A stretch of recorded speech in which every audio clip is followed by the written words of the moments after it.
গেলে একজন পাওয়া যায়, জবান খুলে বলুন তিনি কে?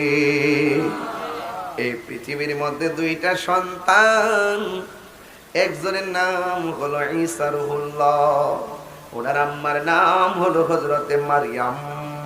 মারিয়ামের পেটে যখন ঈসা নবী ছিলেন, তখন মরিয়মার সন্তান কথা বলতেন। মা বলতো, পুত্রে পেটে কেমন আছো? সন্তান বলতো, আল্লাহর রহমতে ভালো আছি।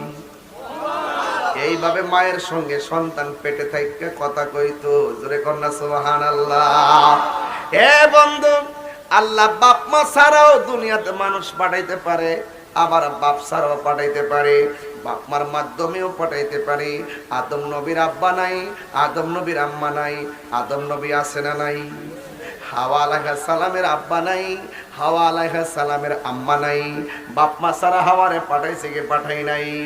ঈসা নবীর আব্বা নাই, ঈসা নবীর মায়ের ঘরে শুধুমাত্র সন্তান হইয়া গেছে। আমার আল্লাহ বাপ মা ছাড়াও পারে, শুধু বাপ ছাড়াও পারে, আবার বাপ মা দিয়াও পারে। বন্ধু, কি ভাষায় ওয়াজ বুঝাইতাম। আমার নবী, আপনার নবী বলেছেন, ইত্তাকু বিফিরাসাতিল মুমিন ফা ইন্নাহু ইয়ানজুরু বিনুরিল্লাহ। আল্লাহর ওলিদের চোখের ভিতরে আমার আল্লাহ এমন একটা নূর দিয়া দে, এই নূরের আলোতে তারা দেখার ক্ষমতা আছে না নাই? এই জন্য এই পৃথিবীর মধ্যে আর একটা সন্তান আছে। অনেকে বেলায়েতের পাওয়ার নিয়ে ওয়াজ করলে, অনেকে বলে আমরা কিচ্ছা বলি। বেলায়েতের পাওয়ার নিয়ে ওয়াজ করলে আমরা বলি বানায় বানায় বলি না রে না। একটা হলো মুজিজা, আর একটা হলো কারামত। নবীদের মাধ্যমে অলৌকিক ঘটনা যেটা হয়, এটার নাম হলো মুজিজা। আর ওলিদের ব্যাপারে যারা, ওলিদের পক্ষ থেকে ওই অলৌকিক ঘটনা যা প্রকাশিত হয়, এটার নাম হলো কারামত। কারামাতুল আউলিয়া এ হাক্কুন, ওলিদের কারামত সত্য না মিথ্যা? এই জন্য এই পৃথিবীর মধ্যে একজন আল্লাহর ওলি ছিল। ওই ওলি মায়ের পেটের মধ্যে ছিল। মা যখন হাসি দিত, কি দিত? মা যখন হাসি দিত, পেটের ভিতর থেকে সন্তান হাসির জবাব দিত। ওনার নামটা কি জানেননি? ওনার নাম হলো হুজুর গাউসুল আজম আব্দুল কাদের জিলানী। আরে মুসা, ঈসা, আইয়ুব নবী, ইউসুফ আর জুলেখা, আশিক আশিক লাইলি মজনু, জপে ইসকা লা ইলাহা, জপে ইসকা ইল্লাল্লাহ। মা ফাতেমা, হাসান হুসাইন, খাজা ওসমান হারুনি, শেখ মুহাম্মদ মুহিউদ্দিন, আব্দুল কাদের জিলানী, আব্দুল কাদের জিলানী। মুর্শিদেরই ধুলা আমি পরব গলার মালা, মুর্শিদেরই গলার মালা, আখিরাতে পাই যেন তোমারে। বলুন, আখিরাতে পাই যেন তোমারে। বলো, ও গো আমার বড় পীর, পীরানে পীর দস্তগীর। বলো, ও গো পীরানে পীর দস্তগীর, নয়ন জোড়াই তোমার দিদারে।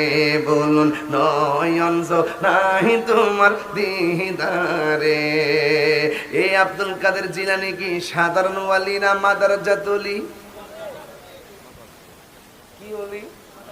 মাদারজাত ওলি। এসে একটা দেখবেন বসে, মাদারজাত ওলি কারে কয়?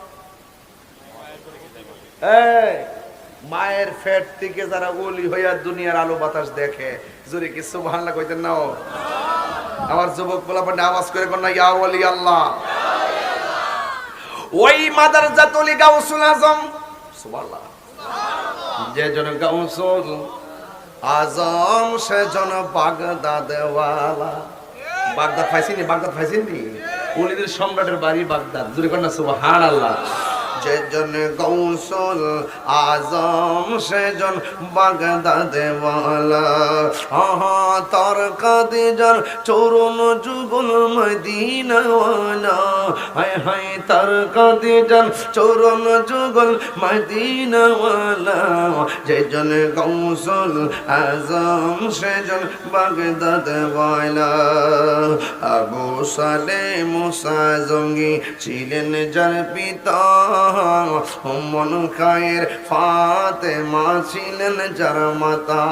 এই তরুণ প্রজন্মকে শোনাইতে হবে এই কথাগুলো, কথা কোন ঠিক কিনা?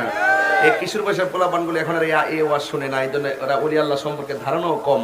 এদেরকে এই ওয়াজগুলো বেশি বেশি শোনাতে হবে, কথা কোন ঠিক কিনা? আবু সালেহ মুসা জঙ্গি ছিলেন যার পিতা, উম্মুল খায়ের ফাতেমা ছিলেন যার মাতা। দুইজনে ছিলেন আল্লাহ নবীর প্রেমে মাতোয়ারা, দুইজনে ছিলেন আল্লাহ নবীর প্রেমে মাতোয়ারা। যেজন গৌসুল আজম সেজন বাগদাদ ওয়ালা, যেজন গৌসুল আজম সেজন বাগদাদ ওয়ালা। একটা জবান বন্ধ রাখবেন না, চিৎকার মেরে কি আল্লাহু আকবার বলা যাবে না? হায়রে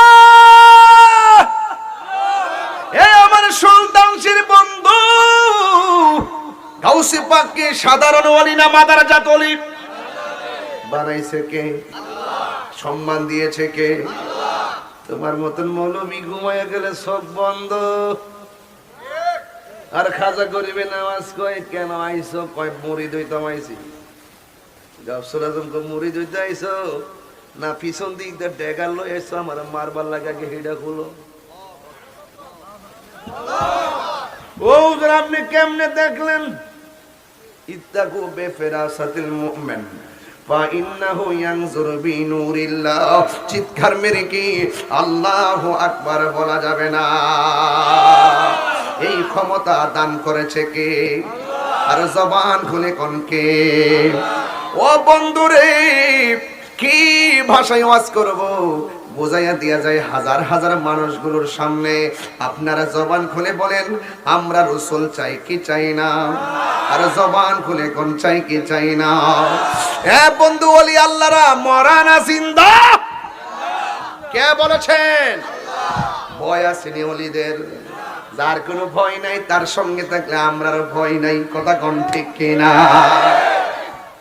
পারে কে যাবি কইতাম নি বাজান, আমার তেমন বিষয় দিয়েছেন, ফাগলা বিষয় দিয়েছেন, দিতেন একটা নরম সরম বিষয় দিতেন, মনটা দিলটা নরম করে কইতাম, তবে লাস্টে একটু কইয়া যাবো। কিন্তু এগুলো দরকার আছে বাজান। যদি অন্তর যদি ঝালুয়া না থাকে তাইলে ইমান তাজা থাকবে না, কথা কোন ঠিক কিনা?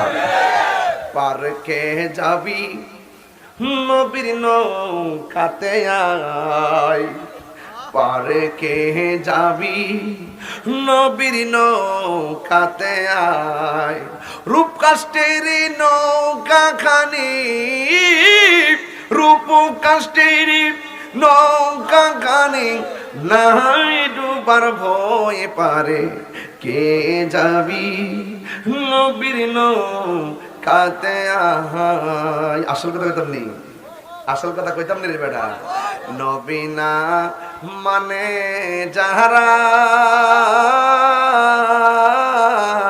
100% ডাব্লিউ তারা এই জমিনে, ঠিক কিনা?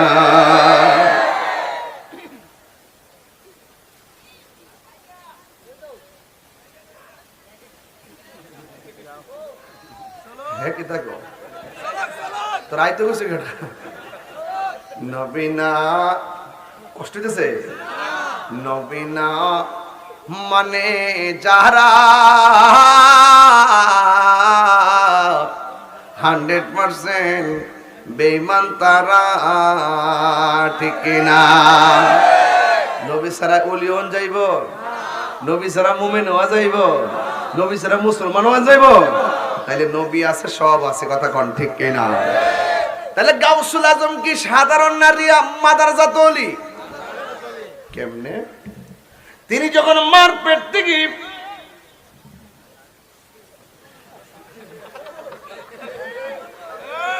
বুঝছে না, নতুন নতুন বুঝছে না, নতুন নতুন মারহাবা বলেন, একটু পরে বুঝবা আসি কই যা। খালি শুধুমাত্র ফাউন্ডেশনটা লাগাইতেছি। আজকে মানুষটি মন মতো পাইছি, মারহাবা জোরে গন, লাস্টের জিকির হইতো রে ইনশাআল্লাহ। শান চলতেছে নি, ওলি আল্লাহরা মরা না জিন্দা? আর 20 মিনিট সময় দিবেন নি আমার ইনশাআল্লাহ? রাজি আছেন তো ইনশাল্লাহ?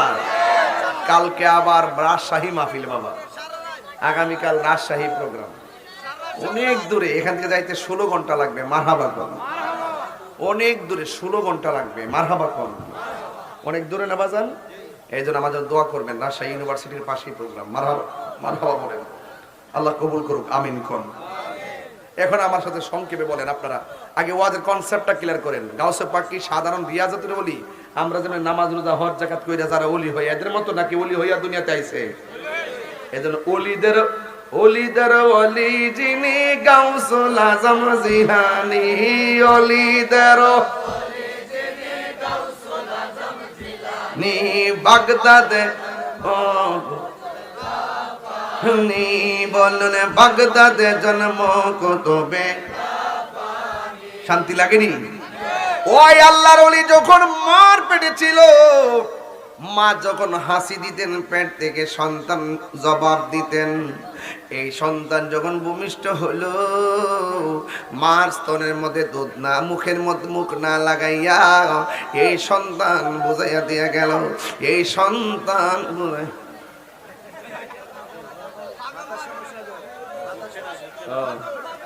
আচ্ছা আচ্ছা, পাগল আছে দিকে প্রেম আছে, পাগল ছাড়া প্রেম ঠিক না, কথা কোন ঠিক নেই।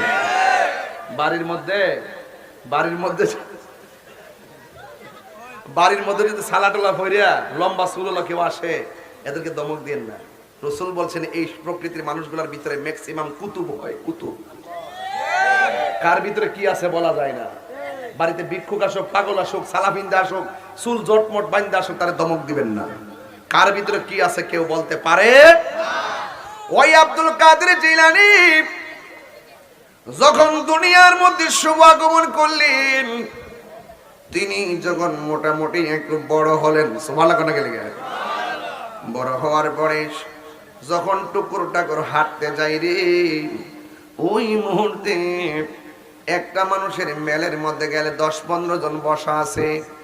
ওই 10-15 জনের কাছে বন্ধুর সঙ্গে ঘুরতে গেলে, মজলিসে গেলে, কে যেন এসে ডাক দিয়ে, তোমরা রাস্তা ক্লিয়ার করে দাও, আল্লাহর ওলি এসেছে। গাউসে পাক মজলিসের মধ্যে গেলেই বলতো, কে যেন বলতো, তোমরা রাস্তা ক্লিয়ার করে দাও, আল্লাহর ওলি আসতেছে।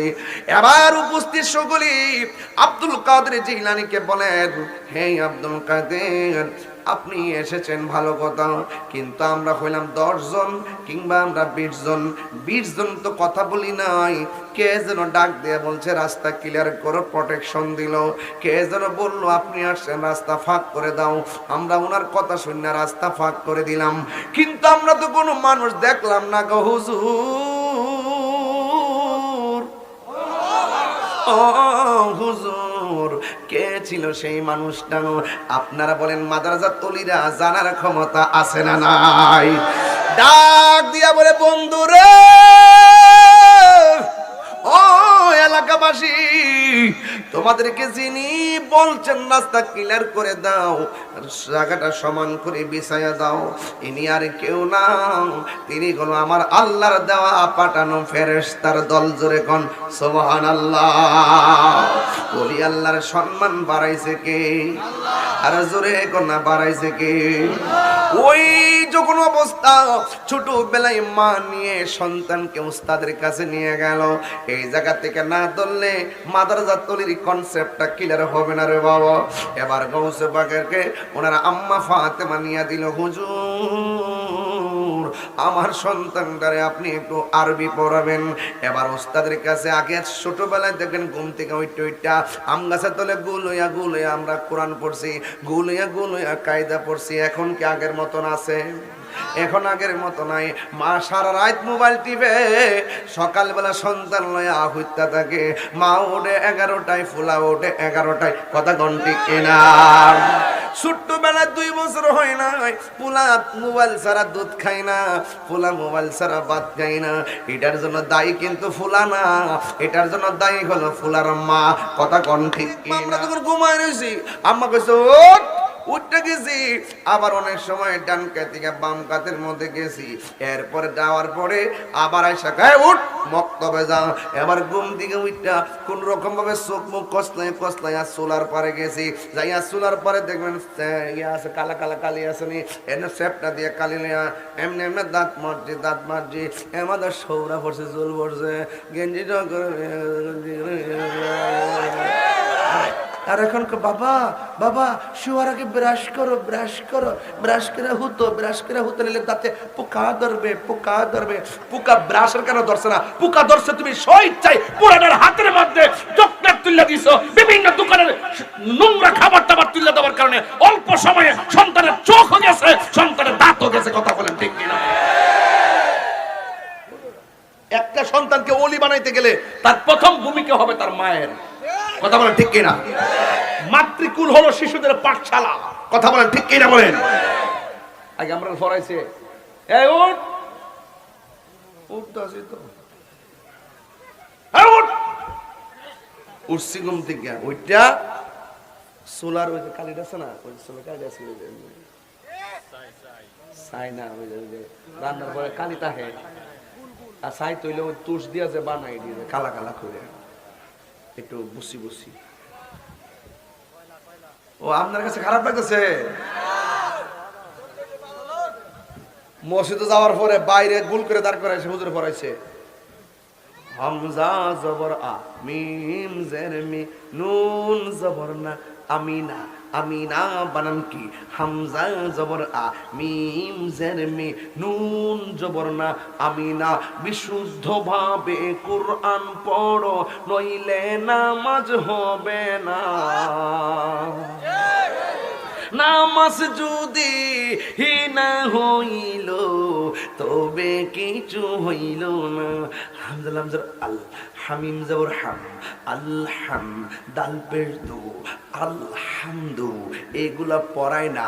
এখন শুধুমাত্র পেটও থাকতে নিয়ত করে আমার মেয়েকে ডাক্তার বানাবো।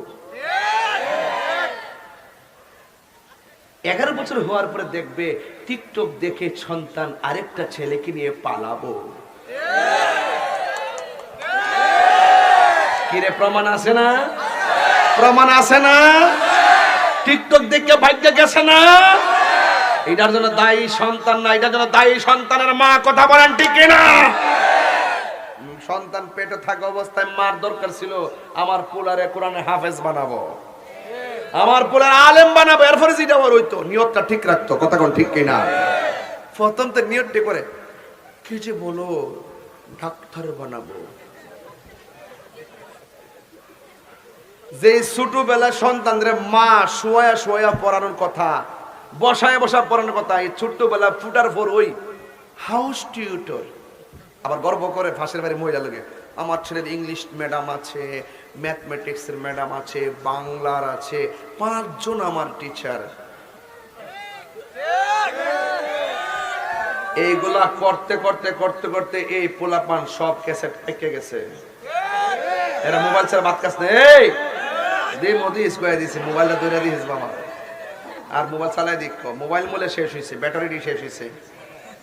আর ওই তো না ছোটবেলা করে বুক করে 1 মাসের বাচ্চার সামনে মোবাইল এমনি ধরে রাখো, জিকির না শুনলে বাদ খানা। আরে মিয়া জিকির শুনলে বাদ খানা বলতে হ্যাঁ জিকির দিকির কিছু বুঝে? একটা শব্দের আওয়াজ শুনলে এমনি একটু দুম ধরে থাকবো, তার চোখের সামনে একটা রশ্মি আসলে একটা চিত্র ভাসলে এমনি তাকাই থাকবো। এগুলো দেওয়া যাবে না, দিলে আপনি অল্প সময়ে বাচ্চার চোখ নষ্ট হয়ে যাবে। কথা কোন ঠিক না বেটি? এর চাইতে আপনি মা হিসাবে সন্তানকে ঘুম পাড়ানোর সময় বলবেন আল্লাহ আল্লাহ আল্লাহ আল্লাহ, এরকম জিকির দিয়া দিয়া ঘুম পাড়াবেন। তাইলে এই সন্তানের অন্তরের ভিতরে আপনার আল্লাহর রহমত ঢুকবে। কথা কোন ঠিক না বেটি? এছাড়া বাচ্চাদের সামনে শব্দ দূষণও খারাপ, এবং চোখের মধ্যে এই যে আলোক রশ্মি, মোবাইলের যে রশ্মিগুলো, এগুলো কিন্তু অনেক ক্ষতি করে। এগুলো করা যাবে না। মা সন্তানকে নিয়ে যাবেন শিক্ষকের কাছে, যাইয়া বলেন হুজুর আমার সন্তানটার আপনি আরবি পড়াইবেন। গাউসে পাককে বসাইছেন, বসাইয়া উস্তাদ বলতেছে আব্দুল কাদের তোমার আম্মা অনেক শখ করে আমার কাছে দিয়া গেছে, তো তুমি একটা কাম করো, তুমি পড়ো আউযু বিল্লাহি মিনাশ শাইতানির রাজিম। এই কথা বলার পরে আব্দুল কাদের কয় বিসমিল্লাহির রহমানির রহিম। উস্তাদকে পড়ো আলিফ, সন্তান কয় বা। উস্তাদকে পড়ো আলহামদুলিল্লাহ, সন্তান কয় আলিফ লাম মিম। এই তোমার কই একটা, তুমি দি ফোর আরেকটা। আমি ফারি পড়তাম না। তোমার কি তোমার মা শিখাইছে? না, আমার মা এক অক্ষর শিখাইছে না, আমি মার কাছ থেকে শিখছি। দৌড়ায় লইয়া গেছে মার কাছে, যাওয়ার পরে কি গো তোমার ফুলা বলে তোমার থেকে আরবি শিখছে। আমি তো তার এক অক্ষর পড়াইছি না। ছাত্র ডাক দেখে, উস্তাদ আমি কিন্তু কইছি না যে আমার আম্মা আমার শিখাইছে, আমি বলছি আমি শিখছি। কেমনে শিখছি এটা হই না জান। আমার মা যখন আমার ফেডের মধ্যে লইয়া যখন কোরআন শরীফ পড়ছে, তখন আমি ফেডের ভিতর থেকে শূন্য শূন্য কোরআন শিক্ষা লাইছি। এক ফাড়া দুই ফাড়া না, আমি 18 ফাড়া কোরআন শূন্য শূন্য মুখস্থ করে ফেলাইছি। আরো বড় করে কোন আল্লাহু আকবার, আরো বড় করে কোন ইয়া রাসূলুল্লাহ কোন কেন। আর তোমার ফেডের মধ্যে বাচ্চা লইয়া তুমি দেখো স্টার জলসা। তো এই ফুলা ফুটটা কিতা না করতো। তুমি ফেডের মধ্যে বাচ্চা লইয়া জামাই লোকে ঝগড়া করছো, বাড়ির লোকে গালাগালি করছো, সারাদিন বইয়া বইয়া সময় কাটান, টেলিভিশনে বাচ্চা হারিয়েছো। আর মোবাইলে অর্ডার দো, অর্ডার না, অনলাইনে অর্ডার মারাও, অর্ডার অর্ডার জামারে জিগাও না, অর্ডার মারা দাও। সাবধান কইয়া দিলাম, ফেডারটারে যদি ভালো করতেছে আগে নিজে ভালো হোক। কথা কোন ঠিক না বেঠিক? আরো যদি কোন ঠিক কিনা? তারপরে সন্তান যদিও ইন্টার কষ্ট হচ্ছে আপনারা, সন্তান যদিও ইন্টার পাস করে, মা ডিগ্রি পাসটা কইরালো, তো গাউসে পাক থেকে যখন শুনছে যে কোরআন শিখছে, মাও তো মা ওই মা ডাক দিয়ে বুঝছি চাকনামি করো না, ওই যে ডাব গাছের গোড়ার মধ্যে কিছু কংক্রিট আছে, কংক্রিট গুলা নিয়ে ফালাও। গাউসে পাক ডাক দেখে আমি ফাটতাম না। মা ডাক দেখবে, ফুতরে তোরে আমি 10 মাস 10 দিন ফেডে রেখে কত কষ্ট করছি, তুই আমার সামনে কেমনে মুখে মুখে কইলে ভাবতাম না। তুমি আমার লাগে কষ্ট করছো, আমি কি তোমার লাগে কম কষ্ট করছি? বাবু এটা দাঁড়া কর, এটা দাঁড়া কর, এটা দাঁড়া কর, এটা না, হিটা হিটা হিটা, তুমি দাঁড়াও, তুমি দাঁড়াও, দাঁড়াও একটু দাঁড়াও। এ যদি এর বাপের তুমি আমার লাগে কষ্ট করছো, আমি কি তোমার লাগে কম কষ্ট করছি? বাপে কব, তুই না একটা কাম কইরা, না একটা রুজি করে খাওয়া, তুই কি তারে কস? গাঁও সবাকে আম্মা কো কি তারে ভূত কি তা কস, তুই আমার কোন সময় খাওয়াইছ, কোন সময় বিন্দাইছ? গাঁও সবাক ডাক দিয়ে কয়, মা কিতা করছি জানো নি? আমি যখন তোমার ফেডের ভিতরে ছিলাম, তখন একটা ভিক্ষুক আইসিনি, ভিক্ষা নিত আইছিল। তুমি যখন পর্দার আড়াল থেকে ভিক্ষা দিছিলা, তোমার হাতের কবজিটা দীক্ষা ভিক্ষুক তোমার উপর একটা লোক করছিল নি, হক করছিল। তখন তুমি আল্লাহর কাছে ইজ্জতের ভিক্ষা চেষ্টানি, ইজ্জতের ভিক্ষা চেষ্টাম। তখন জঙ্গলা থেকে একটা বাঘ আইসিনি, বাঘ আইসিন, আয়া ওই ভিক্ষুকের গাঁটটা ভাঙছিনি, হক ভাঙছিন। মা গো, ও মা, এটা আমি আব্দুল কাদের কারিশমা। ইনি কি মাদারজাত ওলি না সাধারণ ওলি? এইটা প্রমাণ দিতে দিলাম, তিনি মাদারজাত ওলি, তিনি মার ফেট থেকে ওলি হয়ে আইছে। জোরে কইতেন না সুবহানাল্লাহ, কইতেন না? আরে বাপ রে বাপ, গৌসুল আজম আব্দুল কাদের জিলানী তিনি বলতেছেন, দিনে দিনে দিনে দিনে যত পারতেছেন, মা একদিন কফুতরে জীবনে কোনোদিন মিথ্যা কথা কইস না, রাস্তা দিয়ে গেছে আর ডাকাতে ধরছে, অল বডিটা চেক করছে, টাকা পয়সা পাই নাই। গাউসুল পাক বলতেছে, আপনি পাইবেন না, এই যে টাকা আমার আস্তিনের ভিতরে আম্মা সেলাই করে দিয়ে দিছে, ধরেন আপনারা কল্যাণ নিয়ে যান। ডাকাতে বলতেছে, আরে জীবনে কত লোক ধরলাম, এমন সত্যবাদী তো আর দেখলাম না, যেই লোকটার অল বডি চেক করলাম পাইলাম না, সে নিজে বলতেছে এখানে টাকা আছে। ও আব্দুল কাদের জিলানী এত সত্যবাদী, আমার মা বলছে কখনো যদি মিথ্যা কথা না বলি। ডাকাতে ডাক দিয়ে, আজকে থেকে চুরি বন্ধ, তাড়াতাড়ি আমার কালিমা পইরা ইমানদার বানাই দেন। আরো বড় করে কোন সুবহানাল্লাহ। তো তিনি কি সাধারণ ওয়ালি না মাদারজাত ওলি? আরো যে কি ওয়ালি? মাদারজাত ওলি। ইন টাইমে আস্তে আস্তে তিনি বড় হলেন, ইলমে দ্বীন শিক্ষা অর্জনে তিনি পাণ্ডিত্য লাভ করলেন। এই যুবক ভাইয়ের আমার, তিনি মনে মনে ভাবতেছেন, ঘরের মধ্যে বসে মালিকরে ডাক দেই, এবার একটু 3 দিনের জন্য একটা গুরুত্বপূর্ণ জায়গায় যাবো, যাইয়া মুরাকাবা করবো। জোরে কোন কি করবো? মুরাকাবা অর্থ কি? ধ্যান করা। বলেন মুরাকাবা অর্থ কি? এই মুরাকাবা আপনারা জীবনে এই যে শবে বরাতটা গেছে, আপনাদের দরকার ছিল শেষ রাতে মুরাকাবা করা, সালাতু তাসবিহ নামাজ পড়া, তাহাজ্জুদের নামাজ পড়া। এই বিশেষ রাত্রিগুলো আপনারা উড়াইয়া ফেলে দিবেন না। এই যুবক ভাইরা আমার, পায়ের মধ্যে হাত দিয়া বলবো, মুরাকাবা লাগবে। মুরাকাবা মানে ধ্যান করা। কোথায় ছিলাম, কোথায় আসছি, কোথায় যাবো, এই 3টা জায়গার সন্ধান করার নাম মুরাকাবা। মুরাকাবা করার সময় এমনি বসবেন, আমি যেমনি বসতাছি ঠিক এইভাবে বসবেন। মুরাকাবা করার সময় এইভাবে বসবেন, বৈশা এইভাবে রাত্রে। এও আবার মুরাকাবা করতে হয় নীরব জায়গায়, মুরাকাবা করতে হয় একদম গভীর জায়গা, যেখানে ফ্যানের আওয়াজ থাকতো না, যেখানে বাচ্চা কাচ্চার চিল্লাচিল্লি থাকতো না, যেখানে পশু পাখির চিল্লাচিল্লি থাকতো না, যেখানে কোনো মানুষের আওয়াজ থাকতো না। একদম গভীর রজনীতে মুরাকাবা করবেন। মুরাকাবা করবেন 2টা জিনিসের উপরে, একটা হলো বারজাখের উপরে, বারজাখ মানে হলো কবর, কবরের উপরে মুরাকাবা করবেন। এইভাবে মুরাকাবা করবেন, আমার মতন তাকান, এইভাবে বসবেন। বসার পরে হাতটা এইভাবে রাখবেন। আমাকে দেখতেছেন সবাই? সবাইকে আমাকে দেখতেছেন? এইভাবে বসবেন, এইভাবে বসে মুরাকাবা করবেন। আমি কোথায় ছিলাম, কোথায় আসছি, কোথায় যাব? আরে দুনিয়াতে আসছি, আমার সামনে যে কোনো মুহূর্তে আজরাইল আসতে পারে। আচ্ছা ধরে নিলাম ধ্যান কইরা এই মুহূর্তে আজরাইল আসছে, আমার শরীরে নাপাক, আমি একটু উজু কইরা লই। আচ্ছা ঠিক আছে, আমার এখন রুহুটা নিয়ে যাবে, আমার নামাজ বাকি আছে, আমি নামাজটা আদায় কইরা লই। আজরাইলে আসছে, আয়সা আমার রুহুটা কবজ করতেছে, আমার রুহুটা কবজ হইয়া গেল। আমার পাশে মা, ভাই, বোন সবাই বসা, সবাই আমার চতুর্পাশে বসা আছে, কিন্তু আমার রুহুটা কেউ ধরে রাখতে পারলো না, আমার রুহুটারে কেউ ধরে রাখতে পারলো না, আমার রুহুটারে কেউ ধরে রাখতে পারলো না।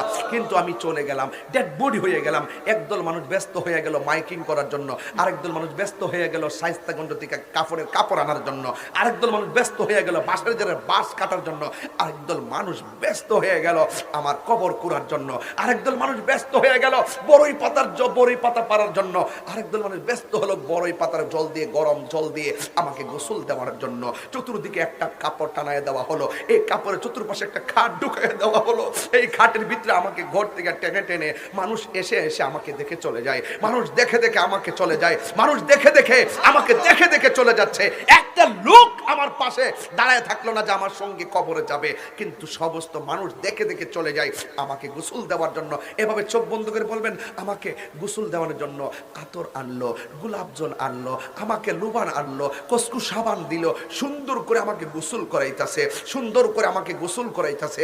এরপরে ওই বাজারের কাপড়টা দিয়ে আমাকে বাইন্ডিং করলো, আমাকে বাইন্ডিং করার পরে 3টা বান আমার দিল, একটা মাথার গোড়ায়, আর একটা বুকের উপরে, আর একটা পায়ের তলায়। এরপরে মসজিদ থেকে খাটটা ফুললো। আর জীবনে কত গাড়ি দেখছি, 4 চাকার গাড়ি, মোবাইল দিলে চলে, এই গাড়িটা মানুষের কাঁধে নিয়ে, জীবনে মানুষ কাঁধের মধ্যে ভার লয় না, কিন্তু আমি এত বড় ওজন, আমাকে নেওয়ার জন্য মানুষ প্রতিযোগিতা শুরু করলো, আমাকে তাড়াতাড়ি বিদায় দেওয়ার জন্য মানুষ নিষ্ঠুর হয়ে গেল, আমাকে কেউ আর বাড়িতে রাখে না, আমাকে কোথায় নিয়ে যাইতেছে? ওই যে যেটার উপরে আমি মুরাকাবায় বসছি, বরজক, কবরে নিয়ে যাচ্ছে। জানাজার নামাজ পড়লো, আমাকে গুরুস্থানে নিয়ে গেল, আমাকে 2 জন কবরে নেমে আমাকে সুন্দর করে কবরের মধ্যে নামাইয়া দিল। এখন আবার সবাই উঠে গেছে, উপরে বাঁশগুলা দেওয়া হলো, চাটাইগুলা দেওয়া হলো, মাটি দেওয়া হলো। তখন আমি মনে মনে ওই মুরাকাবার মধ্যে ভাববো, আমার জন্য ঘরের মধ্যে কাঁদলো, আমার কবরে কেউ আসলো না, আমাকে জানাজা দিল, আমার কবরে কেউ আসলো না, আমাকে কবরে নামায় দিল, আমার কবরে কেউ থাকলো না। সমস্ত মানুষ একের পর এক চলে যাচ্ছে। এই পৃথিবীর মানুষ, এই দুনিয়ার মিছা মায়া, এই দুনিয়ার মানুষ বড় স্বার্থপর। এই কবরে আমার আল্লাহ এবং রাসূল ছাড়া কেউ নাই। আমি মুরাকাবায় ওয়াদা করলাম, আল্লাহ এবং নবীর প্রেমে আমি দিওয়ানা হয়ে গেলাম, দিওয়ানা হয়ে গেলাম, দিওয়ানা হয়ে গেলাম।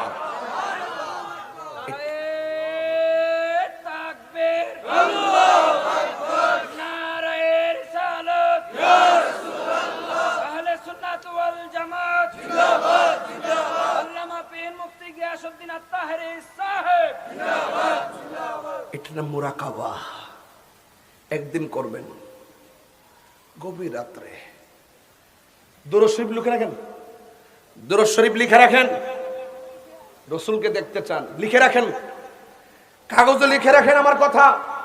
ইউটিউব থেকে বের করে লিখবেন, মানুষের বাচ্চা হয়ে থাকলে টাকা নাই, মদিনা যেতে পারি না, পাসপোর্ট নাই, ভিসা রেডি করতে পারি না, বিমান ভাড়া নাই, উঠতে পারি না, মদিনা যেতে চান, লিখে রাখেন আমার কথা।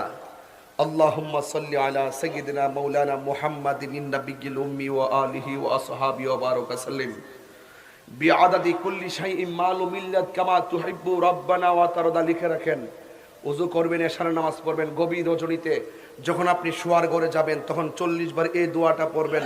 41 দিন পর্যন্ত দুরূদ শরীফটা পড়ে ঘুমাবেন, দেখবেন রাসূল মদিনায় নয়, আপনার সুলতানশির ভাঙ্গা ঘরে হাজির হয়ে গেছে। তো আপনার কি কিছু করতে হবে না ভাই? এমনিতে কি কিছু হয়? মাহফিলের আয়োজন করছেন দিকে না, মাহফিল চলতেছে, না করলে কি হইতো? প্রত্যেকটা কর্মকরণ লাগে, বিচার হবে কর্ম অনুসারে কঠিন হাসরে।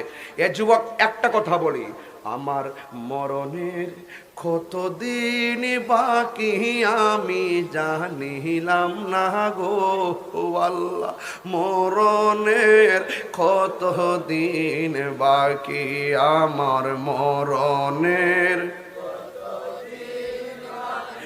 আমি জানিলাম না গো আল্লাহ মরণের কত দিন বাকি। আর আজরাইলা শিয়া যখন হস্তে দিবা ধরি, আজরাইলা শিয়া যখন হস্তে দিবা ধরি, তখন আমার মনা ভয় করবা লুকা লুকি। আমি জানিলাম না গো আল্লাহ মরণের কত দিন বাকি, আমার মরণের